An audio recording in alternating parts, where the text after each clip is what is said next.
Welcome to the Hollywood Outsider, an award-winning weekly entertainment podcast. And on this episode, we are reviewing In the Heights. I would sing that, but I would offend too many people. Conjuring, The Devil Made Me Do It. Discussing movie manners, Indiana Jones, and our topic this week is unexpected TV cancellations. Let's get on with the show. You wouldn't really offend anyone. You would just disappoint all of us. That hurts. That really hurts. My name is Aaron Peterson. Joining me today is my fellow host, Amanda Sink. Hello, hello. And John Davenport is still on sabbatical. And people asking why, I don't have time for that. So filling in his spot is premiere artist. And also he was part of the WandaVision collection of our podcast earlier this year, Vinny Schwartz. Hey, I just wandered in again. Yeah, you got like no notice, by the way. So welcome aboard. Yeah, just, hanging out, waiting, like a podcast goblin, just waiting for my chance to crawl out. Shine. Yeah. Nice. Well, thankfully, you've actually seen both of these movies, so you'll be helpful with that. It's all part of my plan. It's a master plan. I know. Before we get into anything, I got to mention this because it was really cool, exciting news that I think it was June 3rd, so it was like last week. Did you guys know that McLovin turned 40? I did. I saw that. Yeah, on Twitter. Apparently it was a dumb joke Seth Rogen made when he was like a teenager. It's still funny, though. We all wanted a McLovin driver's license for a long period of time. I got one. Do you really? Well, does it work? I don't anymore, unfortunately. I think it got scrapped with my first ever car. But yeah, we got a copy of Superbad with a McLovin driver's license with it. Did you like cut and paste your own picture on that and then just walk around picking up babes? No, but I did have it in my wallet for a bit, because it was cool at the time. Showing my friends like, look, I got the thing. Show up at random movie premieres and then be like, hey, Emma Stone. Right?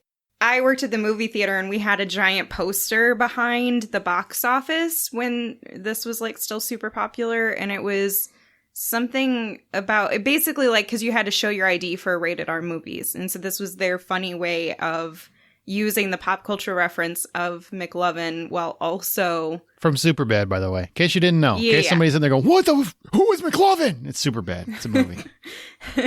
While also, tying it back to you have to show your ID if you are 16 years old.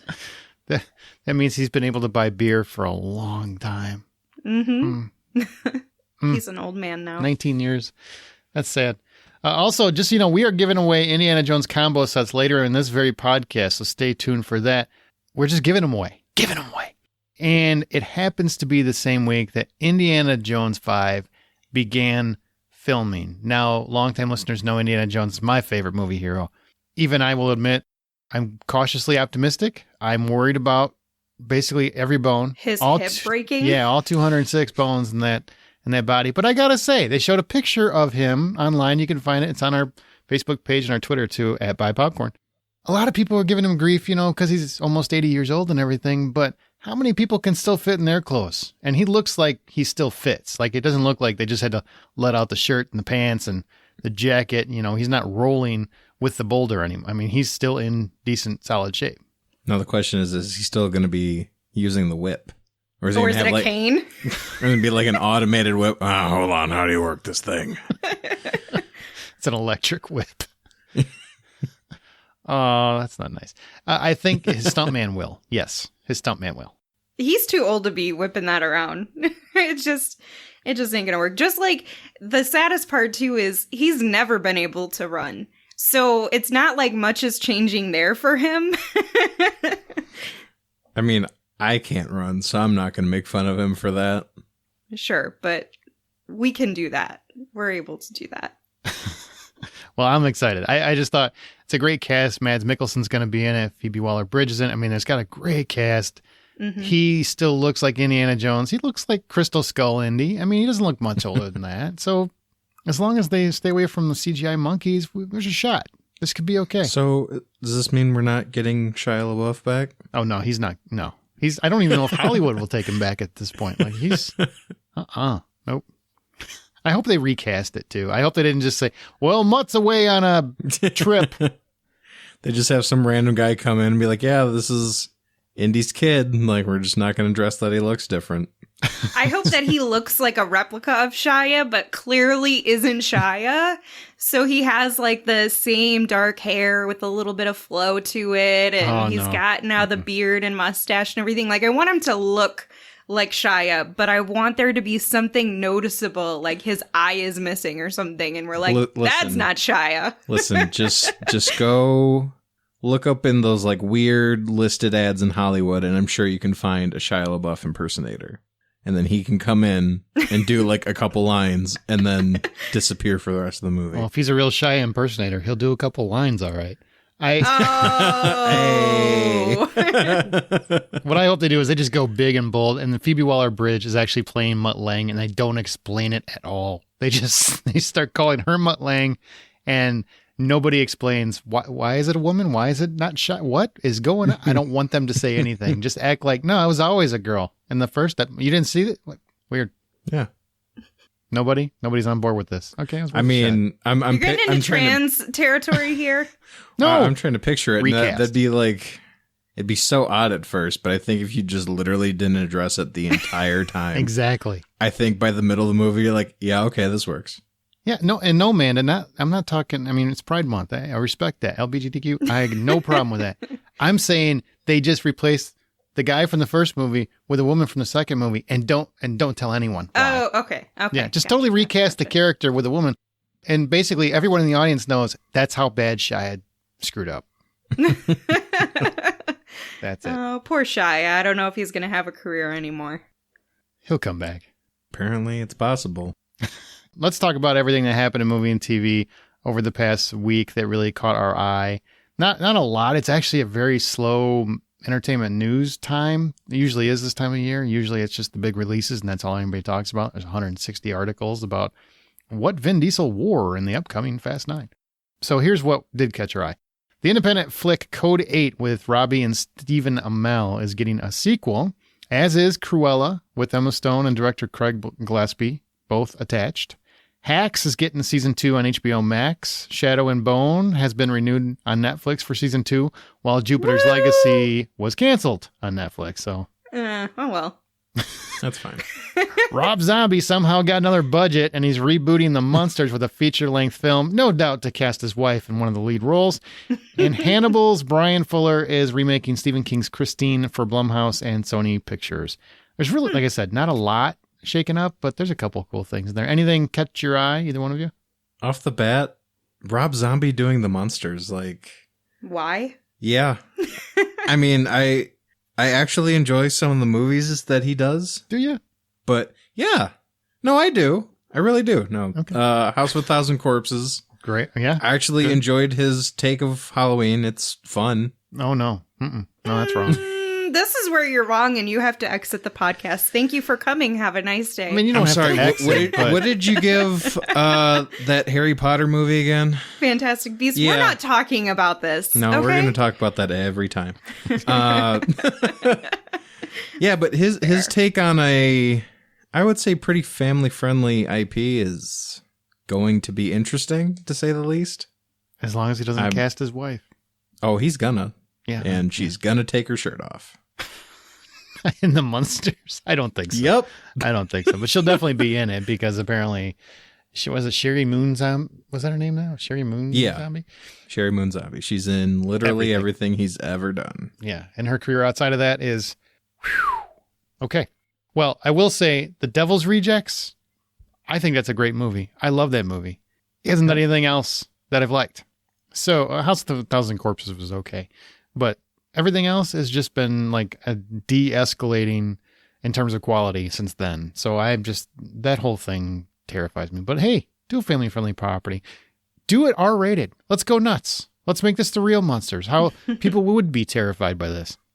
Like, it's the Universal monsters, but as a family, and they just terrorize a small town. That does actually sound really fun. Yeah, that would be cool. Especially, that would be fun. I would watch that, actually. Yeah, can we make sure this happens? I don't care who does it. Aaron, are you busy? Breathe. I do care who does it. I always care who does it. Christine is one I don't need a remake for. I think the original really stands on its own. And I mean, there's so many other Stephen King short stories and stuff that they could work with instead. I was going to ask you if you felt like there was something out of Stephen King's vast collection that you feel is missing. Like, because they go back to remaking properties so much for Stephen King, but I don't hear as much about starting a new property. And there's no way we're exhausted through all of Stephen King's collection. I don't know everything he's done. Unfortunately, I'm just not that person. So I kind of turn to you and people like Troy Heinrichs, I think, is a big huge fan. Stephen King fan, yeah. Yep. One of the fill-in hosts that we have, Troy. So yeah, he was on last week. I would add this and say that Desperation's my favorite Stephen King book. It was a TV movie, but it wasn't a good one. So I don't even know if you call it a remake. If it's a TV movie, I mean, back when they were TV movies, they weren't, TV series events or whatever. It was a TV movie budget. So I don't think it's ever been made for the right scope, and it could be a great film. So I would watch that. But he's got the guy doesn't stop writing. He got hit by a freaking van and he's still like writing with one finger. I mean, he's amazing when it comes to writing. The Long Walk is a good one. That's a good one. Look that up. So there you go. Is that one a short story? Or is that one? I think it's a novella. Okay. I could be wrong. That could be an actual book. Can't keep them straight anymore. What about you, Amanda? Anything out of here? I'm really excited about Shadow and Bone getting a second season. There's not much to add to it. I really enjoyed the first one. I've been enjoying reading the book because I actually got the book collection. And I feel like there's a lot that could be done with this universe because from my understanding, it's not just these 3 books, but there's actually kind of like an expansion of her universe. So I'm curious how far Netflix will be willing to take it. And if we don't get the third one, which is the final part of this Shadow and Bone series, if you will, then I'm going to be really pissed. But I have faith that we'll get the third one. And I love that show purely from like a visual standpoint and lore. Those 2 things were great for me. And it's great to show how to use your budget, like on Shadow and Bone, and how to not use your budget, like on Jupiter's Legacy. Because they couldn't afford a real wig?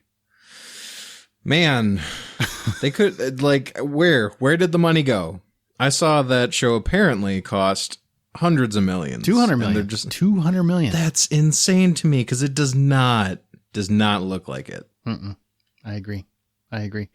And Shadow and Bone, I think I've watched 2 episodes of it. And it feels very much like it's got a Game of Thrones level of world building. Mm-hmm. The world building's great. But I've only gotten 2 episodes in, and I've had to basically rewatch those 2 with the subtitles on to understand what the hell was going on. So I want to like it more than I currently do, but I also don't dislike anything about it, if that makes sense. It does. I mean, it just sounds like you're struggling to get over something that I gotta read. Bothers you, but isn't really something that, like, it's not a hit against the show. Game of Thrones had the same thing, too, in many parts where, at least for me, I had to turn on subtitles because I'm like, I can't understand what you guys are talking about. And it's especially hard when you're watching or even reading a story that is building its own world and has new places and different names and everything is very unique. And you're like, what the heck is that? Like, just say it's a cup. But instead they've created a new word for cup. And you're like, okay, well, now I have the subtitles to understand what you actually said. Pass me the Holdapolopathes. What? Yeah, right? What is that? That's not a word. That's a bunch of letters you just threw together. Yeah, but it's my letters thrown together. Yeah, basically. And they do, I haven't read the Game of Thrones books, but... Oh, man. You are missing out. Well, those are dense. Those are heavy. I've tried. It's not worth it to me. I'll watch the show.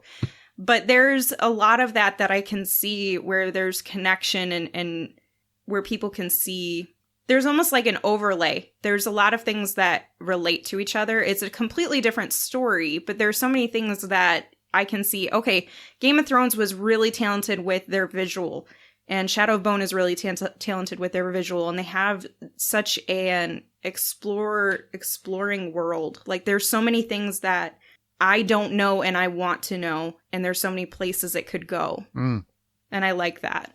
I'll get back into it. Remember, you can always find more information at thehollywoodoutsider.com. Join our Facebook group. It's The Hollywood Outsider. It's a closed group, so you got to look for it. Or we're on Twitter at @BuyPopcorn. You can also email us if you choose to at feedback@thehollywoodoutsider.com. It's feedback@thehollywoodoutsider.com if you have any thoughts or you just want to send John a note telling him you miss him because he won't read his own email. All right. Patreon supporters. Our show is independently funded. Therefore, all the expenses are from our own pockets. Patreon helps fans support their favorite podcasts. Once you sign up, you get immediate access to all the content in your respective tier. We have exclusive podcasts on Patreon directly for Patreon supporters. It never comes on the regular feed. Now you understand that. If you want to support the show, it's patreon.com/thehollywoodoutsider. That's patreon.com/thehollywoodoutsider. And any patrons that enter our contest get an extra entry for every $1 they contribute. And we've got a contest coming up. Hang tight. Now we've got 2 spoiler-free reviews. The first one is In the Heights, which comes out June 11th in theaters and HBO Max. And before we even get to the review, I just want to tell you, see it in theaters with your friends. Okay, Amanda, take it away. I couldn't agree more. In Washington Heights, New York, the scent of warm coffee hangs in the air just outside of 181st Street. Subway stop where a kaleidoscope of dreams rallies a vibrant and tight-knit community. At the intersection of it all is a likable and magnetic bodega owner who hopes, imagines, and sings about a better life. I did not write this. This was far too creative to just say there's a guy who wants to pursue his dreams. There's a bunch of people who are trying to live their life in a very fun and magnetic and, I don't know, engaging way. And it's really focused on the 4 primary characters, Vanessa, Usnavi, Nina, and Benny. Those are really the primary characters of the movie. Yeah, and they're all amazing. They're all characters that I cared about and that I wanted to know more from. So my first question, I have one for each of you individually, and then I have some for both of you to address. So when you ask him his question, do I have to completely ignore it? Like I just leave? I mean, I guess you could, but you're also not Hispanic. So I don't know if that would be... I am married to a Hispanic person, so I'm Hispanic by proxy. I don't think that's how it works. She doesn't either. So, Vinny, given your experience and heritage, do you feel that Hispanic culture is authentically portrayed in the Heights? So a lot of the culture isn't exactly my experience. It's not one-to-one because it focuses a lot on more of the like Cuban and, you know, the outlying like islands of that culture, but they do have a lot of overlap. So even though there are differences, there's so many similarities that really drew me in, and I enjoyed the entire movie all the way through. It was one of those things where I came in thinking like, yeah, it'll be fun, it'll be a decent movie, but the entire time it just feels like warm. I know it's probably cheesy to say, but man, especially the matriarch of the entire thing, like Abuela Claudia, just kind of takes care of everyone in the neighborhood. You know, she's kind of like everyone's grandma. She cooks and does like sweet little gestures for everyone. Just really reminds me of my own grandmother. So a lot of the other things, like of course the food, the little like parties and stuff like that, it's a lot of things that remind me of that side of my family. And it made you hungry, didn't it? Because it made me hungry. There's a scene where they have a nice big dinner for one of the characters that comes back, and everything about that entire dinner, I'm like, man, we just like smashed an entire bucket of popcorn, but I could eat a plate of all that. And that's where I can bring him by proxy, because by being married to someone who's Hispanic, every time I go to a gathering on that side of the family, there's so much food. There's so much, and it all smells delicious. Half of it would kill me because I'm far too fair for that kind of level of spice. But it's an amazing collection. They love food, they love family, they love friends, they just love life, and it's a really cool world to be part of, because us white people, we have family gatherings, but it's all like flipping burgers and usually drinking, and that's about it. And that's just not what I've experienced on the other side, on my wife's side. Yeah. So, Aaron, a specific question for you, as someone who is more hesitant to check out musicals. Did In the Heights inspire you to do a little dance in your seat? I think I danced in my seat, but it could have just been, I don't know, too much popcorn, or too many chicken tenders. I don't know. But I had an epiphany while watching this, because I don't like musicals typically. I mean, there's a couple that Greatest Showman, stuff like that. Sweeney Todd. Yeah, same. Yeah, but typically not a fan. Not a fan. The way that the movie presents itself, it doesn't feel so much as it's a random song for no reason. It's just there because it's a clever hook or whatever. To me, every time a song popped up, it felt like a very natural, as ridiculous as it sounds, because who would start singing in the streets? It felt like a natural implementation of the dialogue. It felt like a natural progression for the script. It felt like this is the next logical step for what these characters are doing and how to present this to the audience, and to examine their life and to examine their relationships and how to examine their dreams and what they want to accomplish, especially what Usnavi wants to accomplish. And all of that really made the musical part of it better, because I would honestly say, I don't think too many of the songs I would be cranking on the radio myself personally. I think it's a great soundtrack. I'm not saying anything negative about it. I just feel like the songs felt like part of the movie, part of the experience, and they go together. To me, there's 96,000 and In the Heights. Those are two songs where I enjoy them on their own, but I really felt like the rest of it really was part of the fabric of the movie, and the experience was to watch the movie while listening to the soundtrack, or watch the play while listening to the music. I feel like they go hand in hand. Vinny, how about you? How did you feel about the music? Well, like Aaron said, I'm not normally, I won't go out and be like, you know what? I'm in the mood to watch 5 musicals in a row or go to a live show. That's not my thing. Not to say oh, I'm too manly for that, but it's just not normally my thing. But after watching Hamilton this past year and then watching this, it's pretty safe to say pretty much anything Lin-Manuel Miranda writes, I'm probably going to go watch it. Everything he does is just so musical and magical, and it just draws you in. It's so good. I'll find myself randomly just singing songs from Hamilton and now this movie. So even if musicals aren't your thing, just go watch it. It's such a joy to watch. Isn't it amazing how he has created his own complete and utter style for totally. a musical?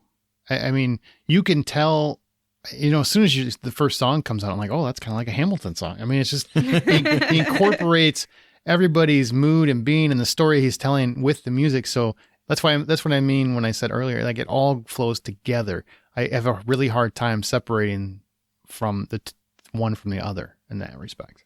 I feel like he's truly one of the most talented artists of our generation, and living artists, because not only is he a good actor, I don't think he's anything that stands out or is remarkable in terms of acting, no offense, but I think he's talented in that way, but mostly it's his ability to write a story in such just the musical element that he adds to it. And he is creating these really great beats, and everything just comes alive. There's a spark to it, which kind of goes back to what Vinny was talking about.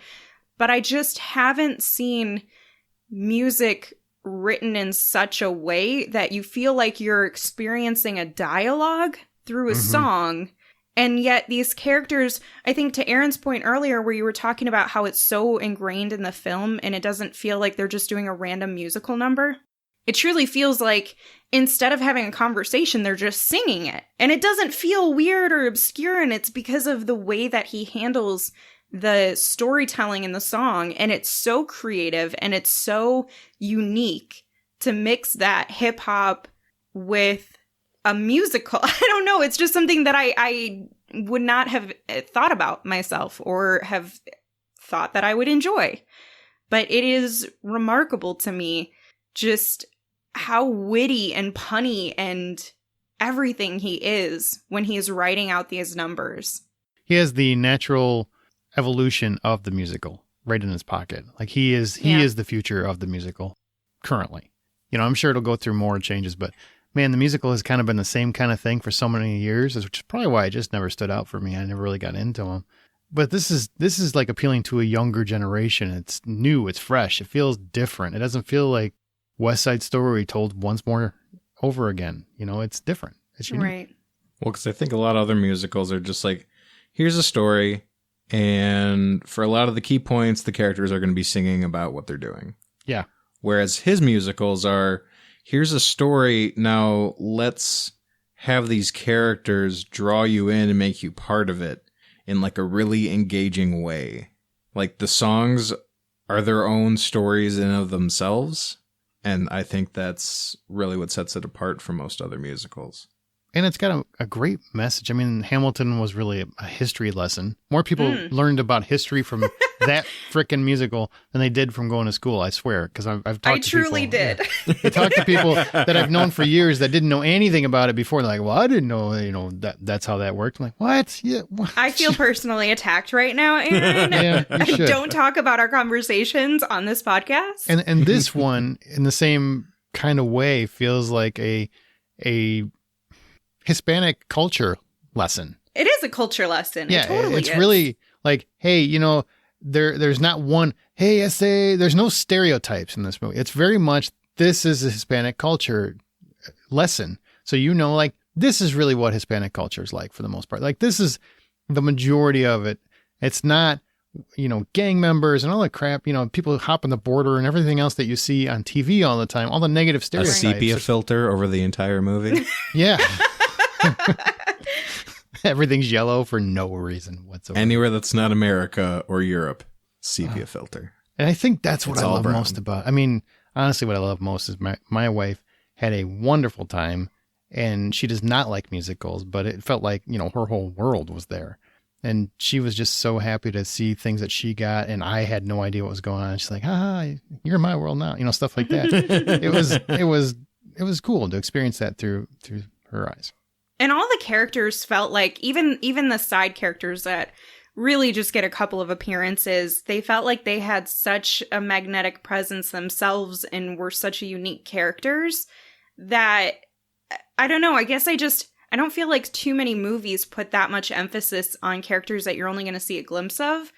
If they're in a nail salon or a hair salon, for example, you're not going to give them a whole lot of creativity. You're not going to make them impressionable in any way. And yet here we are with each character having its own presence and having its own, remarkable moment in some way, even if it's very, very brief. And I also feel like this is just, there's a part of it that's a cultural lesson, but then there's the other side of it where it's a cultural celebration. For people who don't need a lesson, I think to your point, Aaron, your wife was experiencing it as a celebration. But it put this culture in such a beautiful light because so often, to your point, we see it in the negative, stereotypical way, whereas here, everyone has something to celebrate about themselves, about somebody else. It was so fun and vivacious. And this is how people who are ingrained in this culture and ingrained in these communities see each other and see their world versus the way white people typically, especially in Hollywood, typically look at Hispanic culture. And they put it in that negative light. Here, you have it through the lens of someone who gets it and is like, that's not what this is always about, man. Like, there is so much beautiful and positive messaging and moments and so much, I don't know, just the connection of family and friends is deeper in Hispanic cultures than in any culture that I've seen. And that's really what you're getting here, is you're getting so much love and positivity and support, and it's beautiful to watch.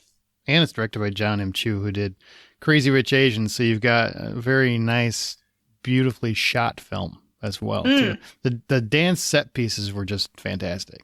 So that's what I was going to ask you about, because he's had some hit or misses in the past, but then Crazy Rich Asians was beautiful. I loved it. So what did you guys think of John Chu as director, and which actors stood out most to you as our wrap-up questions?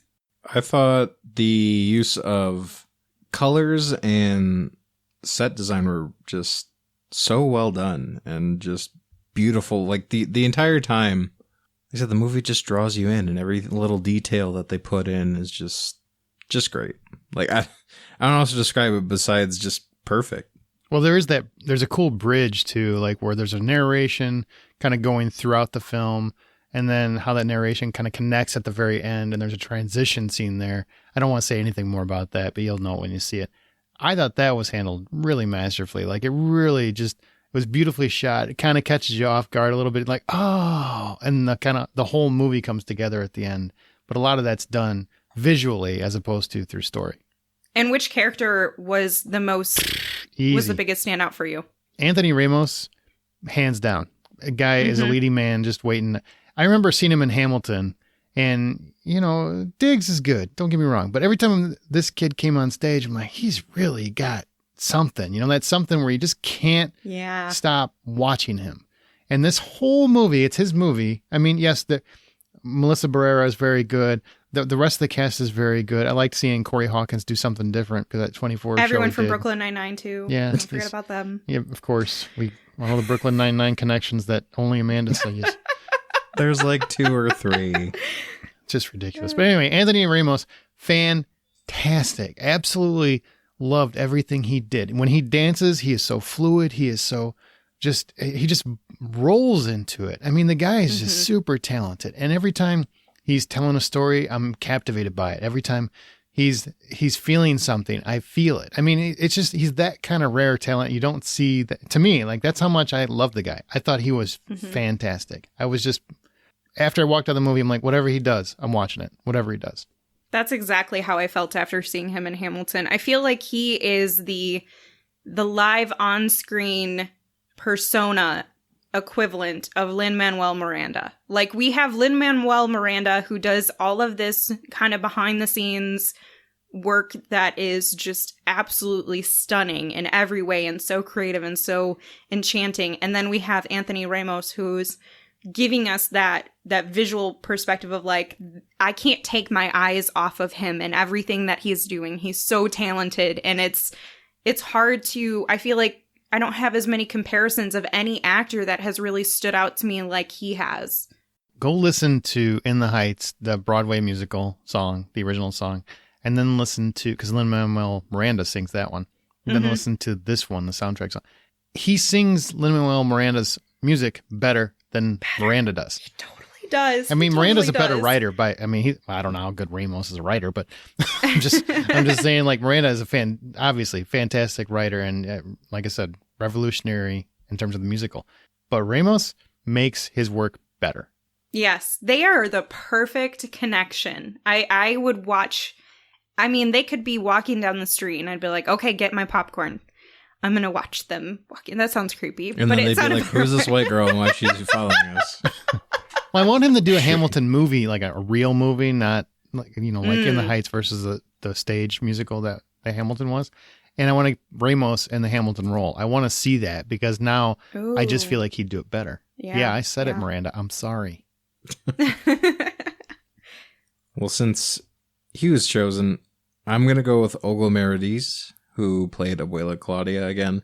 Oh. Because again, everything she did just exuded warmth, and like I fully expect her in real life. I don't know if she is or not, but the way that she acts is so convincing that I'm sure she would act like that to anyone off the street, just walking around, you know, handing out treats, and and her singing was fantastic as well, because I guess she plays the same role in the stage version. She does, yep. So, fantastic choice again. Yeah, I loved her.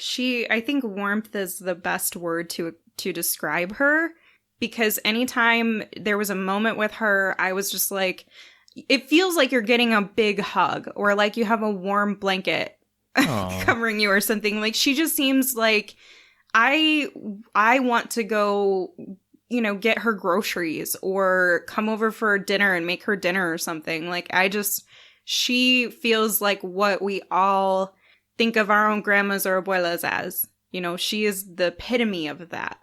So if the full price of admission for In the Heights were $10, what would you give it, Vinny? Man, I should have looked up the pesos conversion. But I'd give it an 850. Okay. Aaron, what would you give it? Exact same score. Me too. Or me 3, technically. Oh, look at that. Yay. It doesn't compare to Fantastic Beasts, though. Oh my God. Get out of here. Vinny, nobody remembers that review, including Amanda, because she doesn't remember how high I try to not remember it, and yet it always gets brought up. It is the bane of my existence. And if I could erase it from my film critic history, I would, and I've tried. It's going on your tombstone. Right, Please don't. All right. The next movie, Conjuring. Conjuring 3, Conjuring the Devil Made Me Do It, whatever you want to say. But it's in theaters and HBO Max as well. Apparently that's their thing this summer. And it brings back real-life paranormal investigators Ed and Lorraine Warren in one of the most sensational cases from their files. And if you look it up, it kind of does not go anywhere close to what the movie does. But hey, we'll let that go. It starts with a fight for the soul of a young boy, as Arnie Johnson murders his landlord, and that marks the first time in U.S. history that a murder suspect would claim demonic possession as a defense. The Warrens immediately believe Arnie, and they're on the case to prove that demonic possession is actually the reason for the murder. He didn't mean to do it. And unlike previous films, this one actually has a foe of sorts for the Warrens, but I don't want to say anything more on that. So without spoiling, and I mean like a physical foe, without spoiling, what did you think of this latest tale of the Warrens from a story perspective, Amanda? Meh. Okay. What was meh about it? Let's elaborate. Super meh. Most of it. When we're talking about from a story perspective, most of it, especially if you're comparing it to the first two, unlike a remake, this is a good time when you can make comparisons to others in a franchise. I'm not always a big, fan of making those comparisons, but I feel like there's some justice to it. And so here we have a very different take, and while I appreciate the valiant efforts, it did fall extremely short from the prior two films. Now, if this were a standalone film, it would probably get more than just meh. It'd probably get like, it was all right. But here, especially upon reflecting on it and thinking about it beyond sitting in that experience in the theater, which always heightens my experience in general, but it was rather forgetful, and it also it took away some of the power of the franchise, of the series, the trilogy, whatever it is. So that's kind of how I felt about it. Now, our two main, Ed and Lorraine, those two are still amazing. Hang on. We're not talking about cast. We're still talking about story. Okay, sorry. I know you want to do the whole thing right now, but hang on. I know. In one swift breath is how I do it, right? Yeah. Vinny, what about you? Story-wise? I mean, meh has already been said. How many other ways can you say meh? So again, a big ol' whopping meh. Because it doesn't do anything new.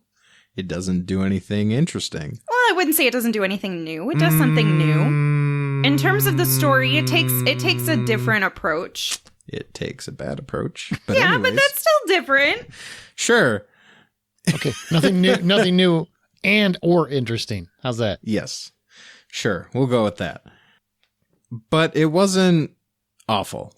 So I can't poo-poo all over it. It was just a big old meh. So for those of you with HBO Max, I'd recommend to watch at home. Yeah, go to town.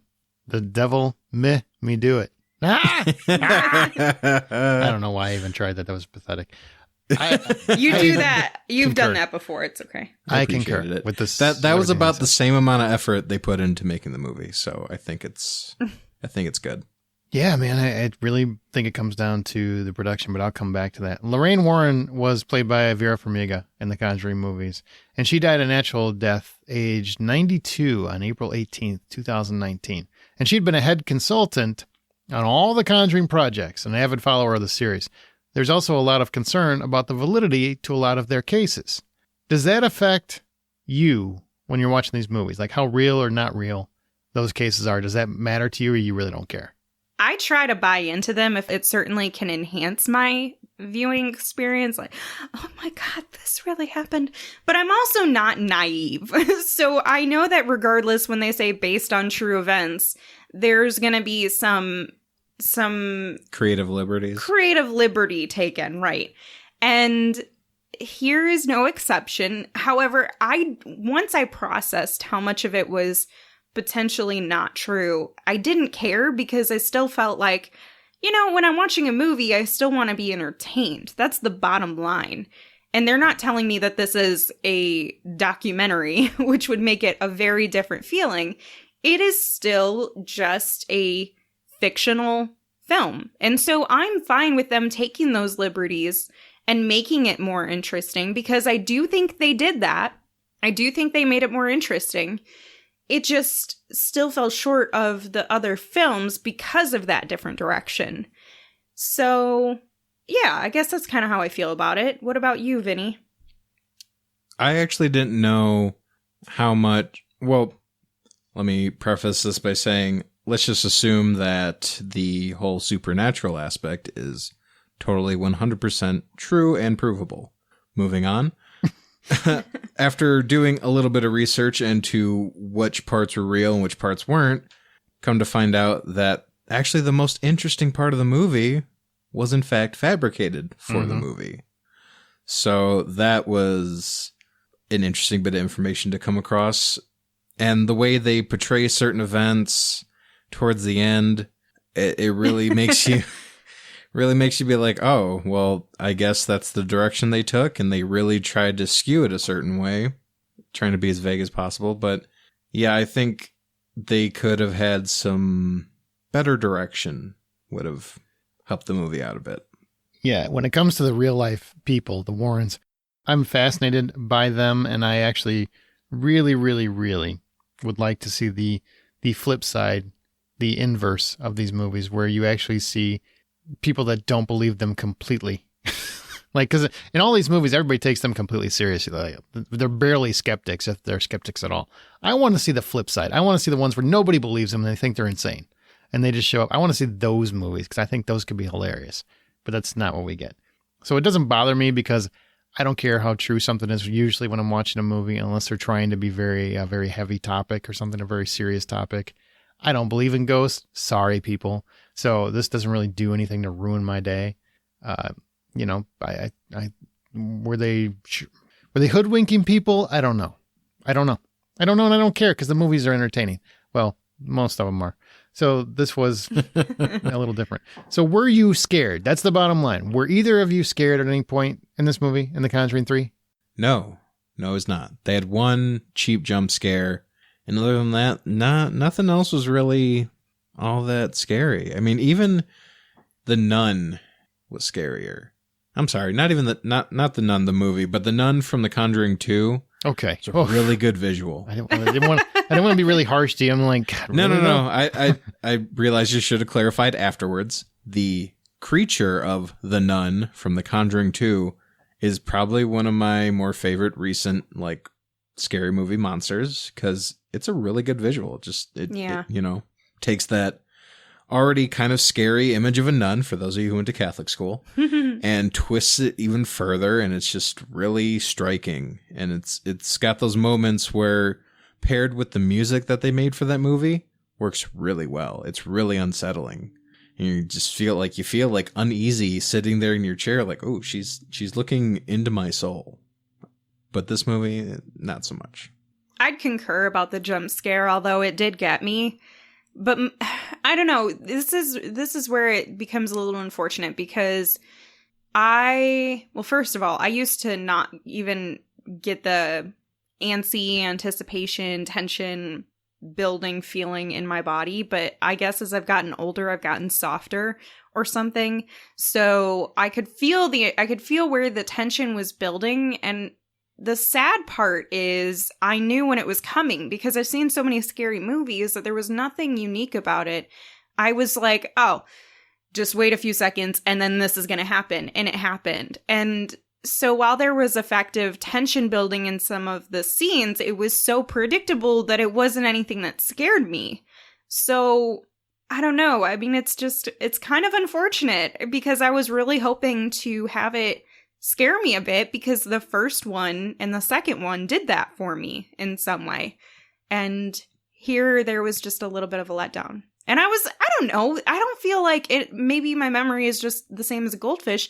I don't remember them doing cheap jump scares. So is that just because of this new director or what? Or do I literally just have the memory of a Goldfish? Nope. Michael Chavez, he directed this one, and you can tell he is not the same kind of director as James Wan. And that's the thing that I felt throughout this movie completely. I'm like, I can tell all the time James Wan didn't direct it. That's not necessarily a dig on Michael Chavez. It's just saying his approach to scaring is different than Wan. Wan really goes for tingling up your spine, for making you feel unnerved, for building the atmosphere, the tension, the suspense, and making you just terrified of what could happen. It's more about anticipating what could happen than it is reacting to what does happen. Where Chavez really reacts to things. Like he wants you to just jump in your seat. And those scares just annoy me. They're not really scary to me. Right. But you start ramping it up and you have a very terrified basement and she's going down and the match keeps going out, in the first Conjuring or something along those lines. Like that's a really horrifying visual that plays because he keeps doing it and keeps playing with the audience.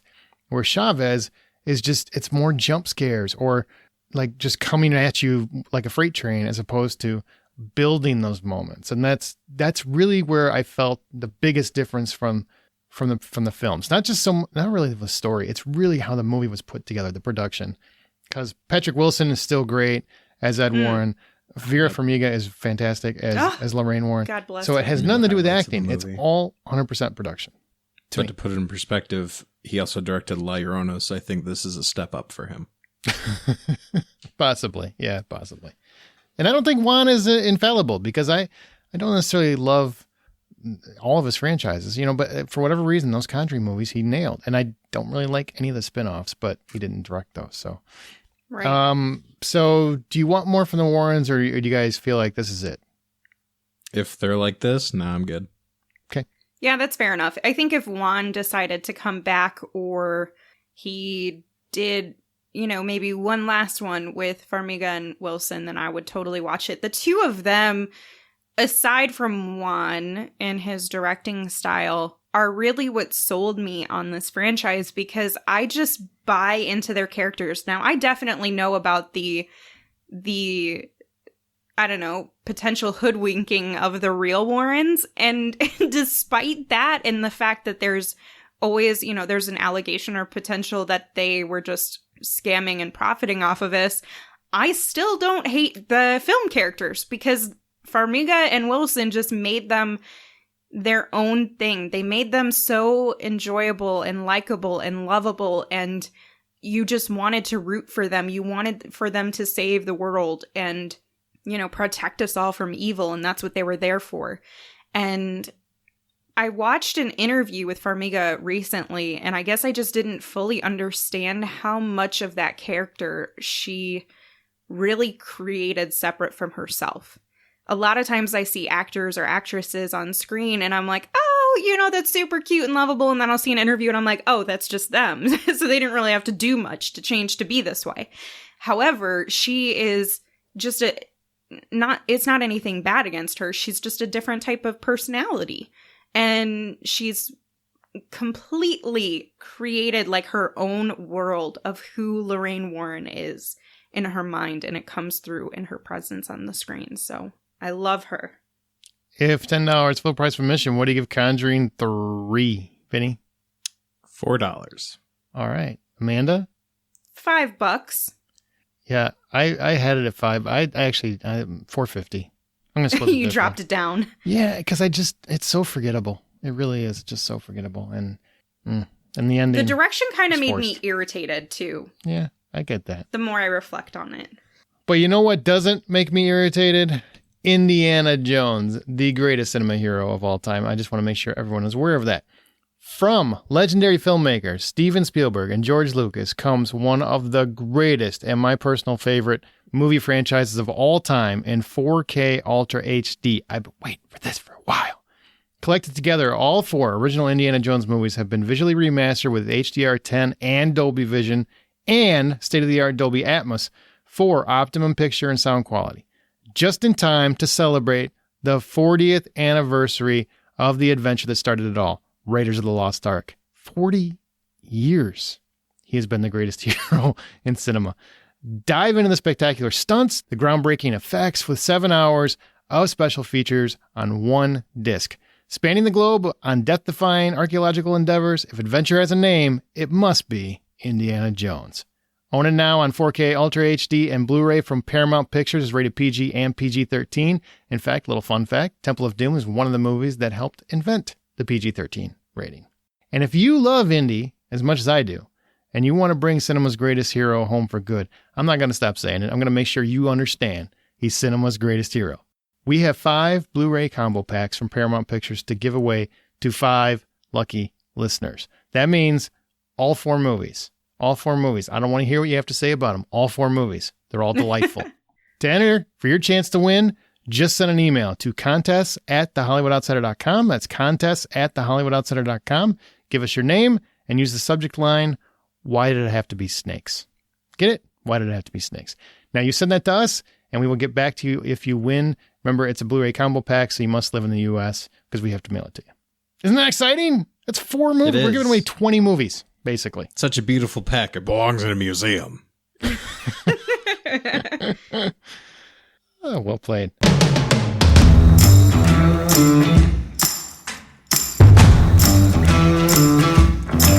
All right, our From the Outside In topic this week is heartbreaking TV cancellations, unexpected TV cancellation, however you want to word it. The TV cancellations that took you off guard and make you go, what? Firefly. That's really all I'm going to explain to you. Yeah, we're talking about Firefly in this episode. Everyone's list, Firefly. So why do cancellations of our favorite TV shows still bother us? I mean, when there's so much content out there, Amanda, because Jupiter's Legacy was announced. I didn't know anybody even watched the damn thing, but people were freaking out about it. Why does that still bother us when a show has been out for one season and gets canceled and gets yanked and we've got so much other stuff to watch? Okay, so I can't defend whoever is upset about Jupiter's Legacy. That is on them. But in terms of the good shows that we get connected to, it's because of the story or the characters or, especially if they end the season with somewhat of a cliffhanger, which a lot of networks and streaming services have moved away from, thankfully. But there are still some out there who don't wrap it up because they have hopes that it'll get renewed. Or they don't know that it's going to get canceled. And I'm going to talk about the one that bothers me soon, I promise. But it's the reason we love them despite all of the other shows out there is because we took the time, despite all of the other content that's out there, and invested in this show. And we were like, you know what? I love it. I love the casting. I love the production. I love the story. There's something about it that resonates with us. And we're like, this is what I was looking for. This is what I wanted. Now that becomes quite unfortunate when there's so much competing content out there that they can't keep up with everyone's personal tastes and everyone's demands. So they have to go with the majority, what strikes the most people. And unfortunately, a lot of the shows get caught up in getting canceled because of the wrong timing of when people find them. I think Firefly is our perfect example. People find the show too late, and at that point, it's already gone despite being such a brilliant show, and this goes for a lot of the ones that get canceled. They're so brilliant, and someone greenlit it and said it was great, but then somebody decided, no, there's not enough viewers now. Yeah, I think that's a big part of it, is a lot of networks see shows, for the most part, as numbers. Like, are you bringing in enough big numbers? We'd like to see numbers go big. We need all the big numbers. If your number isn't big enough, then you don't get any more show. Sorry. That's Are you just how it talking to works. Netflix right now? No, actually, in my mind, I always think about Fox. Because again, Firefly was on Fox. Fox was the biggest and worst culprit of just canning shows right out the gate. Like, before they even have room to breathe. I'm like, no, sorry. We just need another cookie cutter copy and paste sitcom. Sorry. Let me ask you, though, like, people always say that, right? Fox gets a hate that's unheard of in the world over over the Firefly debacle. And I still think, I don't think that show would have been popular no matter when it aired or how it aired. I just don't think it would have caught on. It would have been on the CW or WB, huge. Fox, I just didn't see it. Don't you feel It should like have been on Sci-Fi? Yeah, Sci-Fi could have been there, sure. Don't you feel like there's a portion of people that just can't accept that their favorite show got canceled because nobody watched it? Sure. I mean, that's totally a thing. Like I said, they expect a certain number to be hit, and if you don't hit that number, then that's it. Sorry, like, we don't care how creative or clever it was. Apparently, it wasn't creative or clever enough. I do think that there's an issue with it, though, because there are some shows that just need additional marketing and they would have more success. So it's like they haven't even really... Honest answer. Because there's some shows that I never heard of until they get canceled, and then I have watched them and I'm like, why did this get canceled? This was a great show. If there is a show that has so many solid working pieces to it, there's no reason why it shouldn't be successful. If it's totally solid all around and everybody who does watch it loves it. 13,000, there's literally over 500 shows every year. There's 500 But how many of them are really good? These days, Not all 500. 412. I mean, a lot of them are very good. A lot of them are really good. A lot of the best storytelling is happening on TV. That's what many people say. So that makes sense. I really feel like people just, I get the passion. I get they feel, it's family, right? To them, it's family. They spent hours learning who these people are. They weeks, months, whatever with these people, and then bam, it's over. And there's like no announcement. There's no final reel. There's no wrap up to the story that they're invested in. There's a cliffhanger, whatever it is. So they're heartbroken, and I get it. And then they get mad about it. And I'm like, but people weren't watching it. Like, trust me, if it was a huge hit, Netflix isn't canceling your show, and Netflix gets a bad rap. I'm like, Netflix is cranking these things out left and right. Don't get too attached, is what I'm telling you. That's on you at this point. It's just like, watch it, enjoy it. If you like it, great. Otherwise, don't expect it to come back. They're not going to spend $200 million on a TV show and it's getting a second season. I just have a hard time seeing that because that's too much money for that show.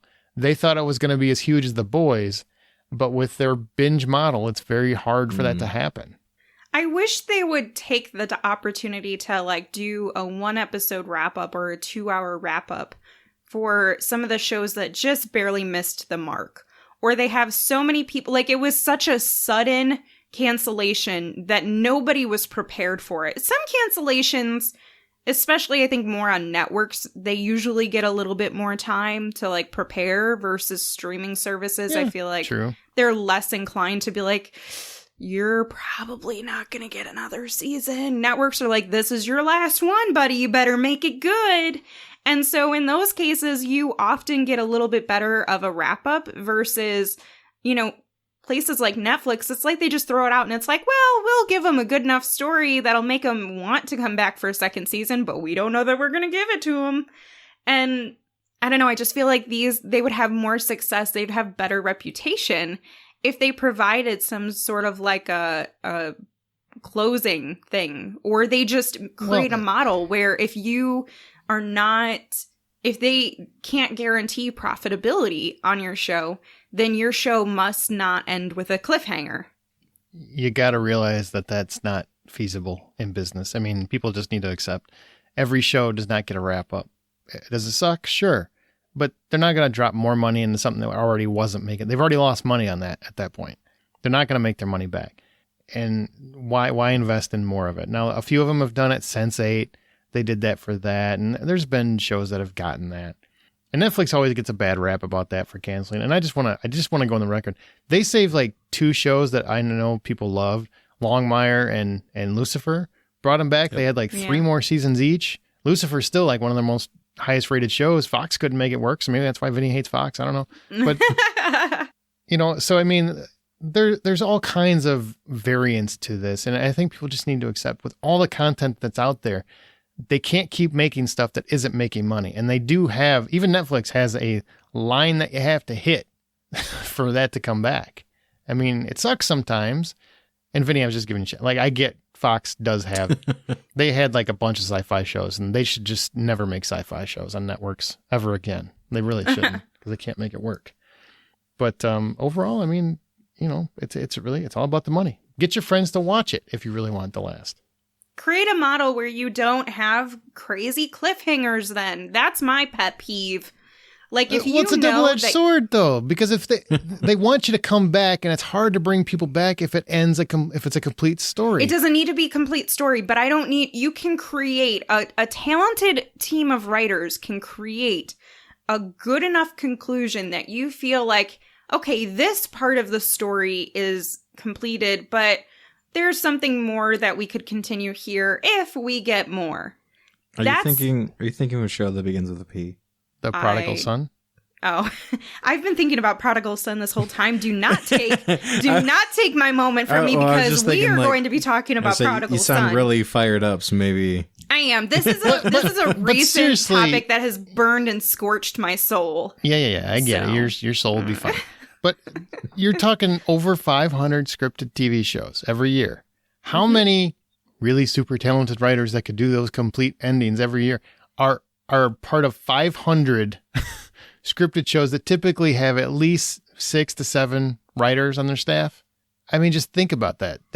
There's only a few shows that could pull it off well.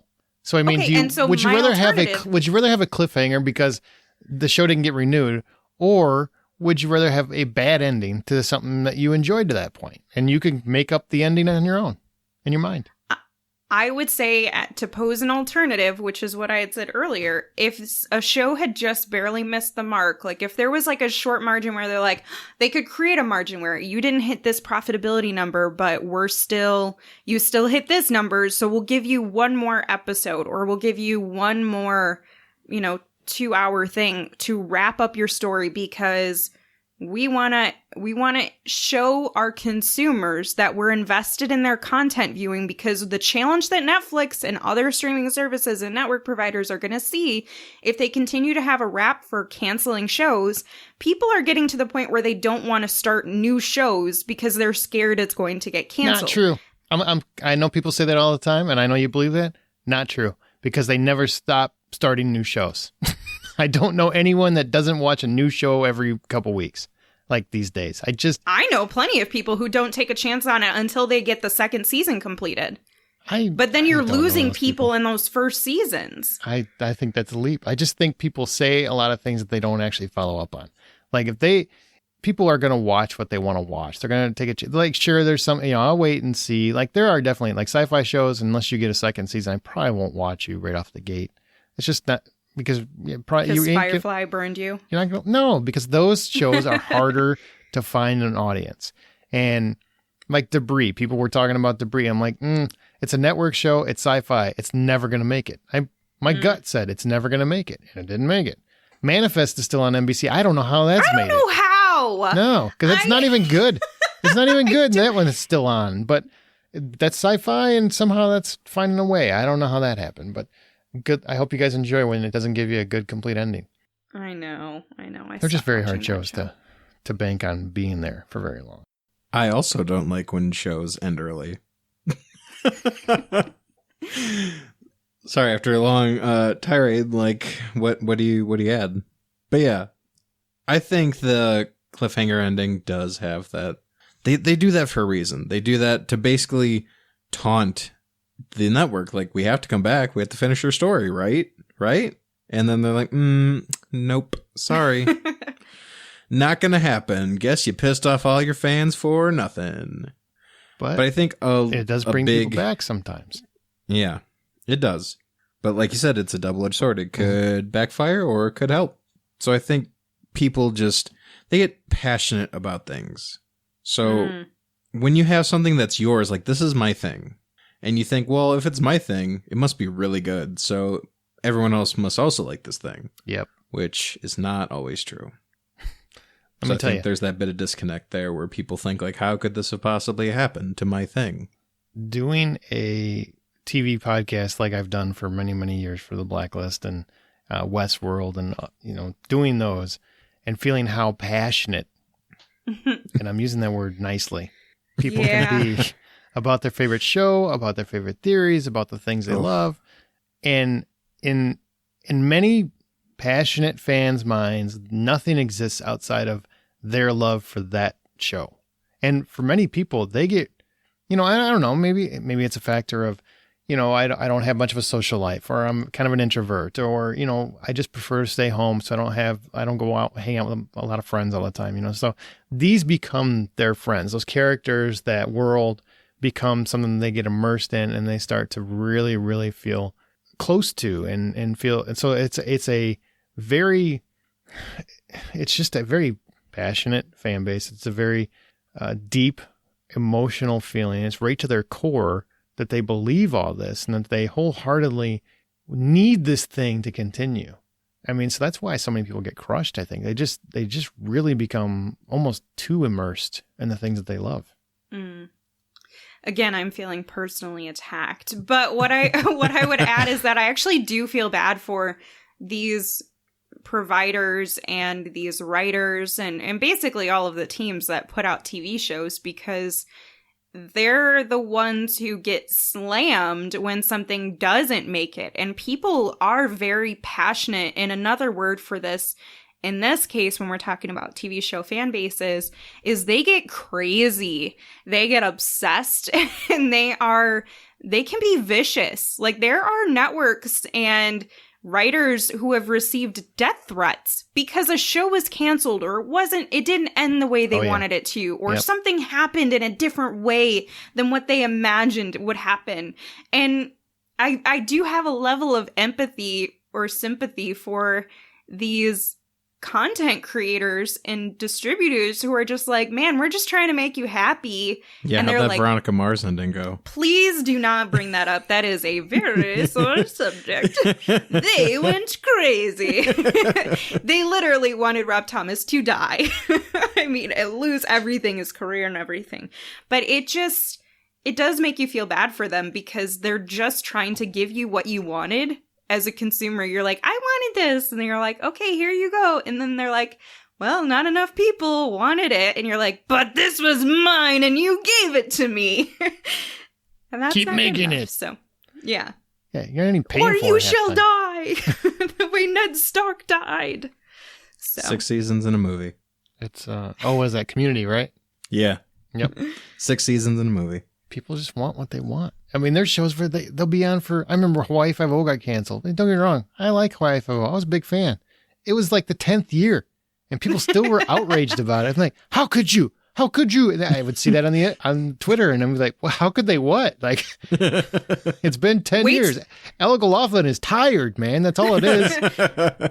Wait till Grey's Anatomy finally cancels the series and people will lose their minds. I thought that people like me had finally started to be like, this is getting ridiculous. It hurts to watch this. No, people I know and see on Facebook and Twitter and all of that are still as obsessed with it as if they just started the first season a year ago. So when that show finally ends, like, those writers and creators and ABC, they all better go on vacation somewhere that nobody can find them. I'm sure they'll be fine. So what's the hardest a TV cancellation has hit you? I don't know that I can narrow it down to just one, but... And I guess I've had the fortune of not watching a lot of shows that just ended abruptly. Like, most of the shows I really, really enjoy, they get quote-unquote canceled. Like, the network comes down and says, hey, this is probably going to be your last season. So at least they get a send-off. But still, like, that feeling of like, oh man, again, this is my thing. I don't want it to be over. I think the number one for me would have to be Adventure Time, as surprising as it might be to some people.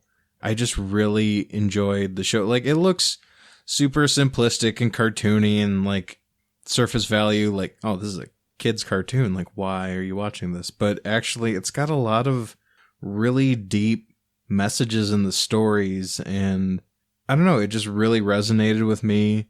Pendleton Ward, who created the show and wrote for most of it, just such a creative guy. He's so weird, but he's just so creative. And I think that's the number one thing for me, that when a show gets canceled, it's like, well, I don't get to see this person's creation anymore. I don't get that entertainment from them. I don't get to that little peek into their mind anymore.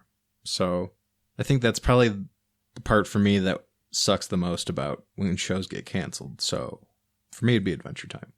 But close second is Night and Day. Number 1, Adventure Time. Number 2, The Punisher.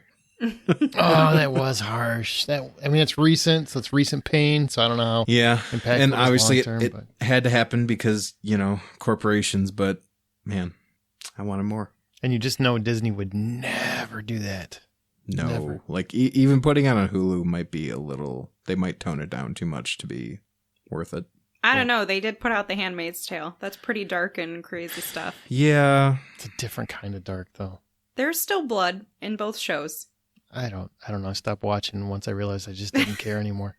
It was just too negative. I'm like, I can't watch hate, misery, hate like that. Hate the show. They should really just call it's it brightened up a little bit. Oh yeah, I'm sure it's a delight. I'm sure, it's absolutely it's a feminist movement at this point. It's a delightful little upbeat. Lots of flower picking, and drum circles. Amanda, which one hit you the hardest? Well, like Vinny, I can't say that I have as many experiences with shows being actively canceled that I'm currently watching. Some of them I've gotten through and I'm catching up to it, and then I find out it's canceled like while I'm watching it. But the one that I would say is probably the deepest is Veronica Mars. I mean, the 3rd season in general was a little iffy, and then you get a movie because a bunch of people put money into it and you're like, oh, that's cool. And then you get heartbreak again when they put out the 4th season. And because people are so mad and sending death threats, it's essentially canceled again without them saying it, but it pretty much is. So it's like you get 2 heartbreaks all in one TV series, and that just doesn't feel good. It doesn't settle well in the soul. Gotta love rabid fans. Yeah, I feel you, because Firefly had a similar experience. That was. I'll tell you two things. I'll tell you one that hit me the hardest, and I'll tell you the one that hit me even harder than that. But it didn't happen at the time. So an honorable mention. Well, no, because it's Firefly. Firefly is going to get discussed because it's on everybody's. It's on everybody's list. Literally, it's the most talked about one. We did a poll, and it's like by a couple, I don't know, thousands. I don't know what it was, but whatever the number is. But Vengeance Unlimited, I've talked about that show before. Listener, the last time I talked about it, lovingly pointed out that it's on YouTube. You can watch the whole episode. It's not great quality, but you can watch the show, Michael Madsen, where he's basically a rich guy out making people that got away with crimes pay for their crimes. He's not above framing them. He's not above making sure that they suffer. But he also kind of does it legally. It's a real tricky dichotomy. It's a show that's way ahead of its time. It was a complete Oh man, it was so good. It's a complete anti-hero show where the lead hero is kind of the worst guy on the show, but also the best guy on the show. It's such a weird dichotomy. And we never got the answer to what happened to his family that made him this way. What led to this. And it was really, I think it was like 16 episodes or 17 episodes. And then the show was canceled. And I was crushed and just emotionally crushed. I still can't get a good, even DVD copy of it, which breaks my heart. But my brother got me a pretty good copy, so I'll count that. But but the show that everybody talks about is Firefly.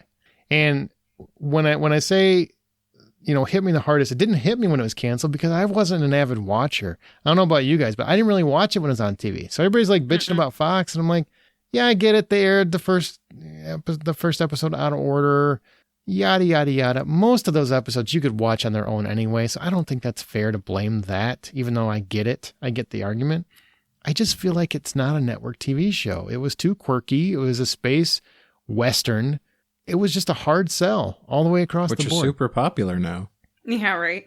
The Mandalorian. It took a while. It took a while to find its footing, just like Vengeance Unlimited. If they just would have made a movie, maybe it would have done well. I don't know. But the thing that I noticed about Firefly is most people that I've talked to, and I ask this whenever I talk to people that tell me they love Firefly, most people I know found it on DVD. Mm-hmm. They did not watch it when it aired. Now, you can blame Fox, whatever you want to do. I'm just saying, people that still get mad about that cancellation, most of the time of people, I'm just my skewed sample. Most of those people did not watch it when it aired. They watched it on DVD, and myself included. Still crushed us because you never get more. You only got the 14 episodes. That kind of sucked. But I want to ask, you two, you both like Firefly? Yes? No? Yes, sir. Did you watch it on TV? Well, I would have been 10 at the time. But did you watch it on TV? You could have. I could have, but being a 10-year-old, I know Cartoon Network, Nickelodeon, Disney Channel, and History Channel. So nowhere. You watched History Channel as a 10-year-old? Yes. Have you met me? So weird. I'm a big ol' nerd. I know, but it's weird. Who does that? Well, that's why when he watches Hamilton, it's just music to him. It's not a history lesson. Right? I know. I'm like, hey, I know what's going to happen, but this is fun. And I'm like, what? This is real? This happened? Then he's like, watch out for Aaron Burr, sir. He's a bad egg. No, but that's where most people found it. So it was heartbreaking in the fact that once you find it and you realize, wow, this is great. Like, these characters are fantastic. The actors are great. The scripts are great. He Who Shall Remain Nameless was great working on that show. And you find it, and then it built this momentum that I don't think ever would have happened had it not been canceled. Had it not found another life on DVD, I don't think the movie would have happened, Serenity, which ended up being a great movie. I also think they screwed the movie release up. They dumped it in the middle of September when nobody cares about a space western. Like, they're just done with summer. It should have been a summer movie all the way, 100%. So, I mean, like, I feel like Firefly has lived the curse of obscurity, but also that randomness has become its best friend. Like, that's how people find it, because it's so weird. It's such an obscure scenario and story, and has its own world, that it's a hard sell for studios, but fans have done a wonderful job of selling it to each other. And that's why that's connected. I don't think it ever would have worked on TV. Maybe now, because it's a different world now, but when it aired, I don't think it had a chance. Well, now it would have been on a streaming service, and I think it would have done super well. Sure. Resurrected on Disney. Fox is owned by Disney now. I mean, they want to make money. Oh, yeah. Reunite the cast. Can't bring the creator back, though. Yeah, I feel like it's been so far removed, though. I don't know if they'd ever do that. I think they would. I just don't know how good it would be. I don't think they would, because Whedon's cursed right now. Well, and especially since, I mean, they kind of gave you, like Aaron said, the wrap up with Serenity. They're like, you know what, that's good enough. That's all you get. But no, we want I know. More. Especially if we can rewrite that part in Serenity where Wash dies, which is garbage, if you ask me. And it made me outraged. Spoilers. It's a leaf in the wind, you know. Oh God. I actually like that. That was a nice surprise. That was like, oh wow. Because the best part about that movie was it felt like a real fan experience. Mm-hmm. Like, fans, our mouths, our momentum made that movie happen. The movie only happens because fans would not shut up about Firefly. And then he had the nerve to kill off probably one of our favorite characters on the show. The most likable character. Definitely the most likable. And in a very hero moment, in a way. And I thought that was great. I didn't hate it. I mean, I get why it happened, and it was impactful in the way that it was supposed to be impactful, and my heart was a little bit torn and frayed, and it gave you stakes. There. It built stakes. It did, and it showed that they were willing to do that. This was not a movie that was just going to be there to give you a fan experience. It was like, if we're going to do this, we're really going to do this. So are you willing to are you prepared for what we're going to give you? And I'm okay with that. It's sad, but I'm okay with it. Look, I get it, and it was a great, impactful moment, but I'm not okay with that. All these years later, I'm still not okay. All right, it's definitely in my notes for therapy sessions. Have any others really impacted you for various reasons? Amanda, why don't you talk about Prodigal Son? Yeah, please let me get this off my chest. Okay, so I'm just going to name off 3. Ghost Whisperer, loved that show, thought it was great. I get it probably didn't have that many viewers, but whatever. I enjoyed it, and it made me sad that it was gone. The Punisher, I did not expect to love that show the way that I came to love it, and I'm still sad that there is no more Punisher. And Brooklyn Nine-Nine, although we got it to come back for a little bit longer, it did get a cancellation. And oh my God, stop it. Stop it. You got 9 years of that damn thing? That's not only because of a renewal. It was on year 5 or 6, and then they were just canceled. That's not the only TV show on the currently on, I don't think. No, but it's still one that impacted me, man. Let me have it. Okay. Right. Now let me tell you about the one that is I didn't want to use as the most the hardest hit for me, but it's nearing Veronica Mars, and that's Prodigal Son. I love this show. I love this show. I love it so much. I think there is so much uniqueness to it. I love the cast. And when we watched an episode collectively, the world watched what happened to be the last episode and only found out that it was the last episode a week before, and even the cast had no idea it was being canceled until a week before their apparently last episode was to be aired. That was crushing. I will not forgive them. I will not. Again, thank you, Fox. I think it's Fox. And I don't know. I really don't appreciate when things like this happen. When you don't even tell the cast and the crew the show's not being renewed. It's flat out just being canceled. What you've developed is the end of it, and we're not even going to tell you. We're just going to tell the world, and you can find out with everybody else. To me, that pisses me off a little bit, because not only did you disrespect your fans, but you disrespected LDP. And how dare you? How dare you? Lou Diamond Phillips? Yes. I didn't know we referred to him as LDP now, but all right. Oh, we do on the Smirk podcast, Aaron. Have you forgotten? But yeah, that was, the moment I saw him tweeting and he's like, oh, well, I guess the show's canceled, basically. I'm like, oh man, how did I find out before you? That's just so sad. And the way that this last season ended, I need more. Is there a cliffhanger? I haven't, don't tell me what happens, just yes or no. I don't need to book report. Okay. Yeah. Mm-hmm. Pretty significant one. Mm-hmm. Well, that because sucks. Again, nobody knew this was going to happen. All right. Well, I will throw in Briscoe County Jr. I really love that show. Bruce Campbell is a cowboy, and there's science fiction involved, and yes, Fox show. So I guess this is the leading. I guess I'm kind of building the case for Vinny against Fox, even though I was trying to go against. I'm telling you, Fox is run by the devil. Satan incarnate. There was a show called The Highwayman back in late 80s, I think, early 90s, whatever it was. And it was Sam Jones, Flash Gordon, and Jacko were U.S. Marshals, and they were driving trucks, and they were trying to thwart crime, and they had a helicopter in the back in the trailer. And it was kind of this cool, ridiculous concept that just worked for me, and nobody watched it but me. Is that what didn't they make a movie with a similar title on Netflix just a couple of years ago? No, that was a Kevin Costner movie, and that was nothing like this. This was ridiculously ridiculous. I can't really I can't describe it any other way. It was completely absurd, but fun, just fun.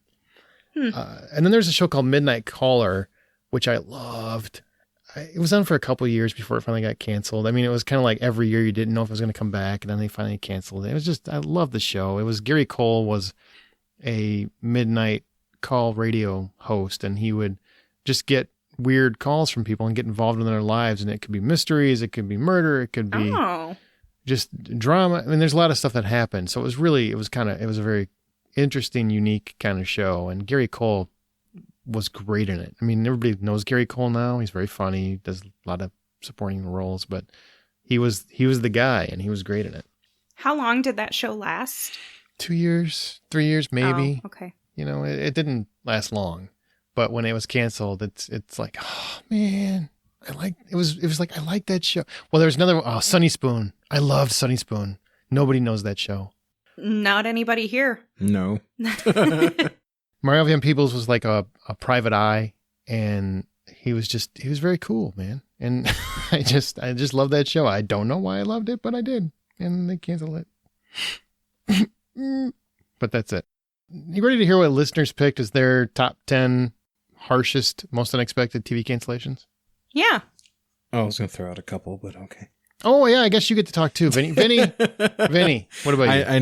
I know I got dredged up for this, but like, I guess, if you don't mind, sir. Yeah, go ahead. If I could say a few things. I didn't have that many picks anyways. Two of them are actually, I understand why they were canceled. Very niche crowd. One of them being Blue Mountain State. It's a show about college football team that I believe was on Spike on TV. Very, yeah, like I said, very niche crowd for that one. Especially now, that show would not last on the air. That would be canceled so fast. Really? Yeah. Another one being Ash vs. Evil Dead. I feel like a little less niche, but still it's got that campiness from the movies, and I feel like that doesn't appeal to wide audiences, but apparently enough to get a fair amount of seasons. Yeah, you got 3. So I think, yeah, another show that got a decent enough send-off, so I can't hate that too much, but I wouldn't have minded a few more. And then finally, as I said before, just most of the Marvel shows. Daredevil got a decent enough send-off. I wouldn't mind a little bit more. Luke Cage was going to some really interesting territory. Spoilers when he decides to decide he's going to strong arm protect Harlem.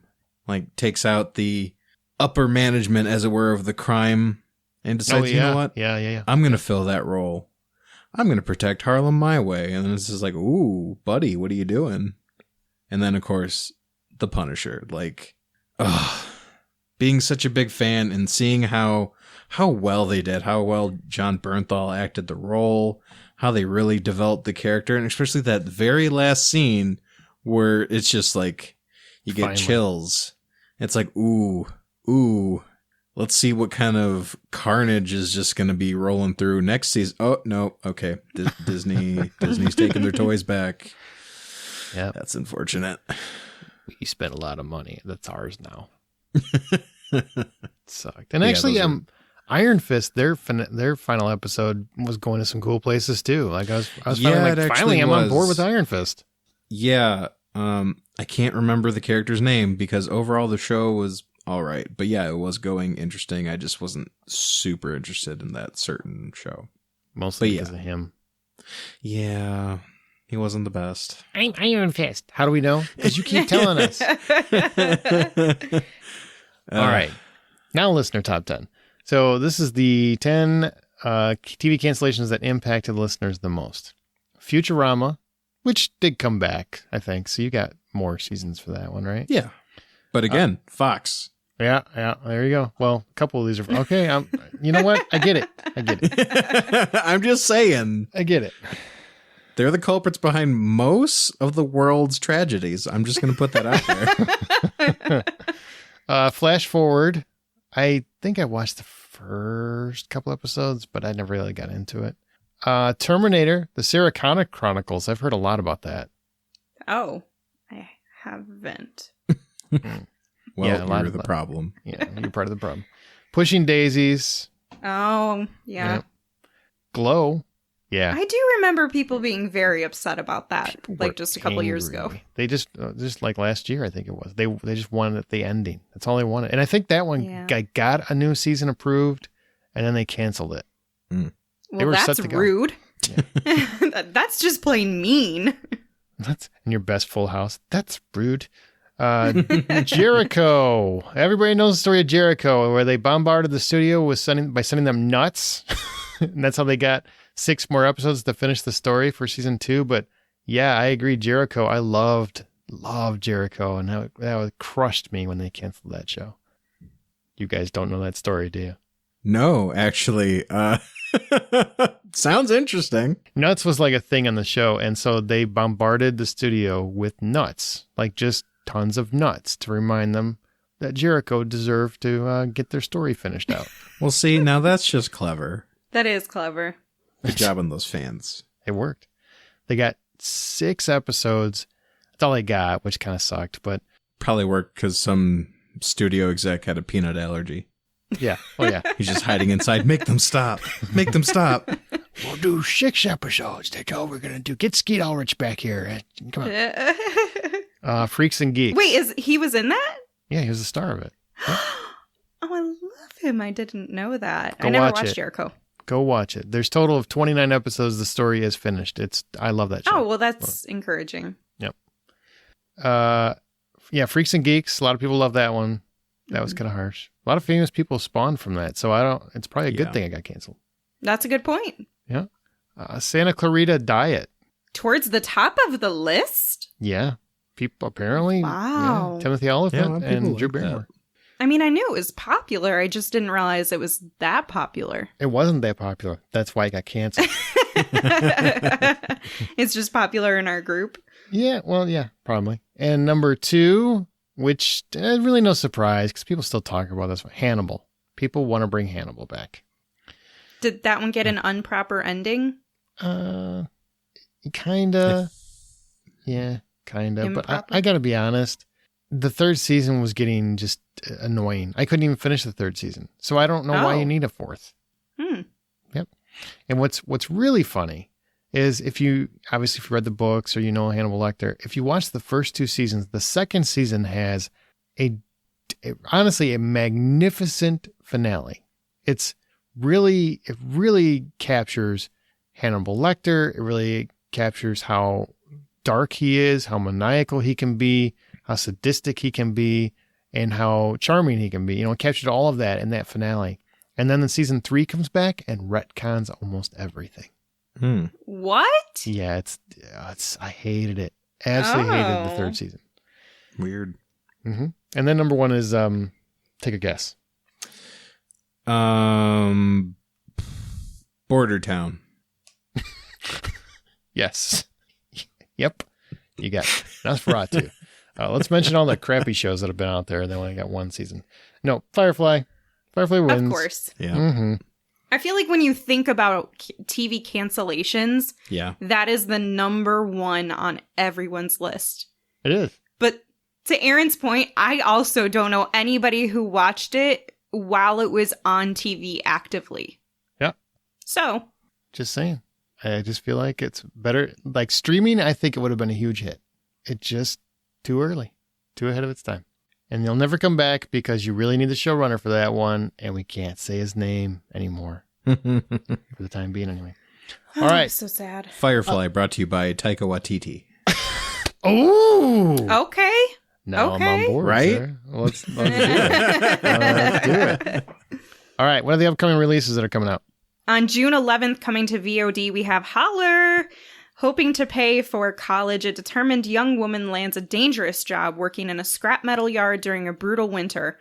With her goal in sight, she soon finds herself torn between a promising future and the family she would leave behind. And then also on June 11th, we have coming to Netflix Wish Dragon. Determined teen Din is longing to reconnect with his childhood best friend when he meets a wish-granting dragon that shows him the magic of possibilities. Hopefully it's not a creepy dragon like in Neverending Story. Hey. Hey. Don't you hate on Falcor? How Creepy dare ass you. dragon. I'm just saying there's some creepiness. I'm just saying it wasn't a luck dragon. It was close though. And then I June like 16th, we get the Hitman's Wife's Bodyguard. The world's most lethal odd couple, bodyguard Michael Bryce and hitman Darius Kincaid, are back on another life-threatening mission. Still unlicensed and under scrutiny, Bryce is forced into action by Darius's even more volatile wife, the infamous international con artist Sonia Kincaid. As Bryce is driven over the edge by his 2 most dangerous protectees, the trio get in over their heads in a global plot and soon find that they are all at that stand between Europe and a vengeful and powerful madman. Okay. Sold me when I watched the trailer. I mean, you put Salma Hayek in it, I'm probably going to show up, but then you get Ryan Reynolds and Samuel L. Jackson. I'm definitely going to be there. Yeah, looks like a good time. Yeah, it looks like a rare sequel that might be better than the original, too. All right. Any recent film or TV recommendations we haven't already talked about? Amanda? Well, Sweet Tooth is only a couple episodes into that, but that has been good. I also would like to mention Lucifer has its second part of the 5th season out.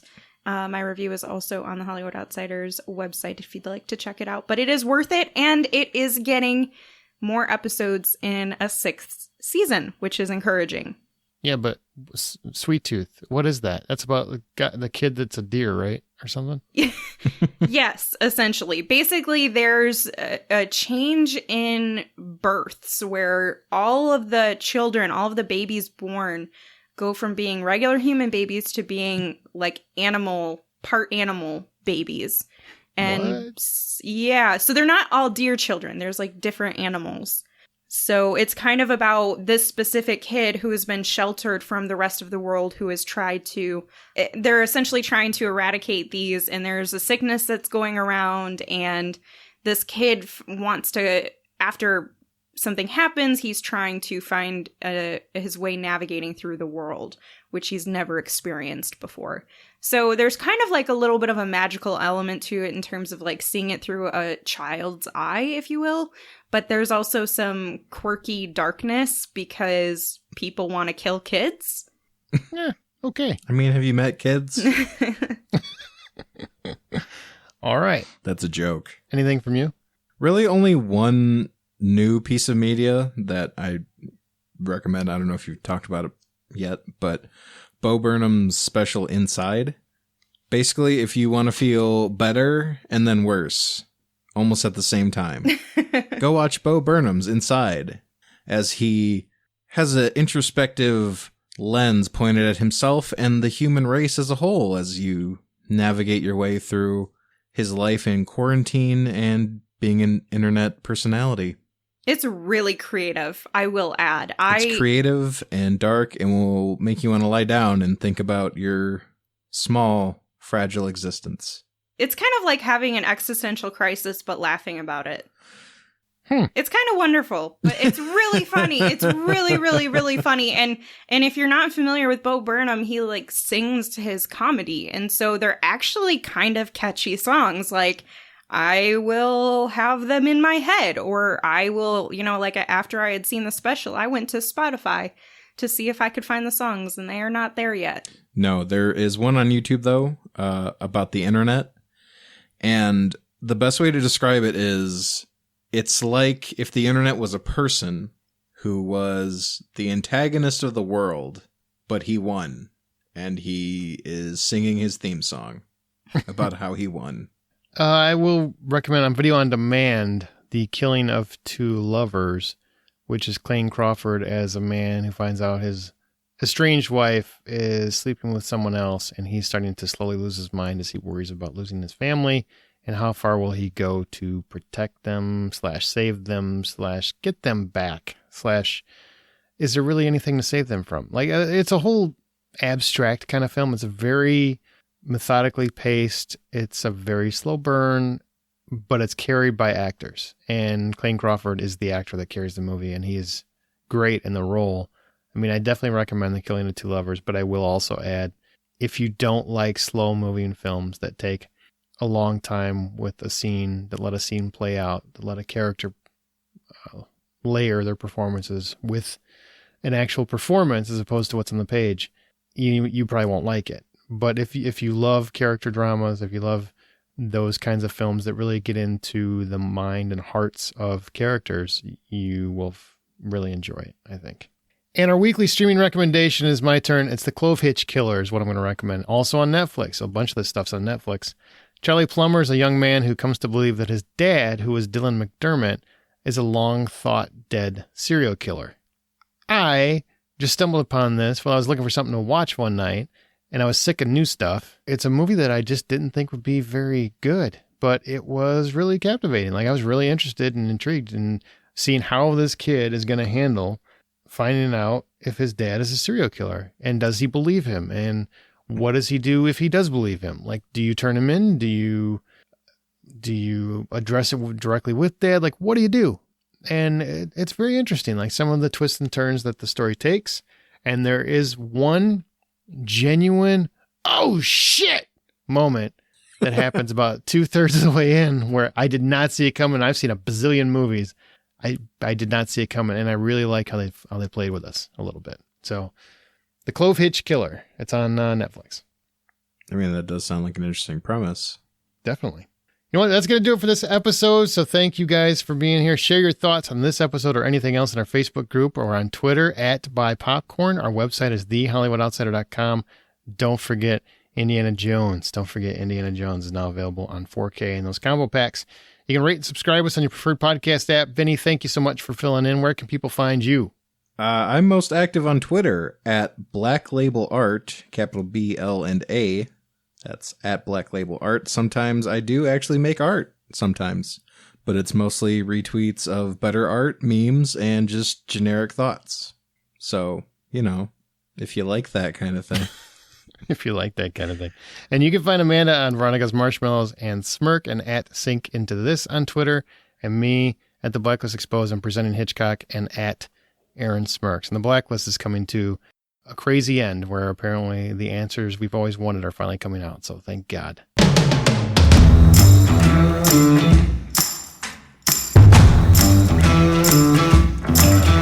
All right. And in closing, we're going to do a little something different. You know, usually at the very end of the show, we have a game or we have something a little different. Well, I'm going to do that. And it's called Movie Manners. And what that means is I'm going to talk directly to you guys listening about movie manners. Basically, whenever I do this, it's going to be like some random thing that happens when you're in a movie theater or something along those lines that I think probably needs to be readdressed. And it's going to be phones in movie theaters. And we've all been there, right? The lights go down, the movie's rolling, you're having a wonderful time, and then somewhere in the darkness, a light pops on. You see texting, you see internet surfing, you see someone actively working to ruin the experience of every single person in the theater. Who do you think you are, glowy stranger? Are you in charge of the nuclear program and you have to stay on high alert in case you have to push the button? Is your child on life support and you're waiting to hear if you have to unplug them? If so, why are you in a movie? If not, it's time to acknowledge that your opinion of yourself is much, much higher than everyone else's opinion of you. Now see, I know we're in a period of time where everyone's a winner. But you just aren't this important. No one's going to miss your comments, your likes, your tweets. No one's going to say, gee, what does Steve have to say about this breaking Marvel news? Nobody's staring at their phone waiting for Steve to say his popcorn was overpriced. Nobody cares, Steve. Nobody. Oh, and that light that you think is dim, it's not dim enough. We all see it. It looks like Batman is being summoned from your chair. And we are all wondering if it's legal to throw our popcorn all over you. Maybe a soda, maybe just dump you in the trash bin on the way out. Now, I know many people haven't been in theaters for a while and have spent over a year watching movies with their phone open, completely ignoring your family and friends to constantly update the internet on your every move. Thank God we were all so worried about everything you were doing during COVID. But those dark days are finally over. It's time to stop being a savage and be civilized again. Put your phone away, Steve. Stop being an asshole. And remember, the next time you head to a theater, if you see a Steve flashing his light everywhere, I highly recommend you take out your phone. Collectively as a group, gather around Steve, turn on the flashlight, and shine it directly in his selfish, self-obsessed eye. Politely. And don't forget to buy popcorn.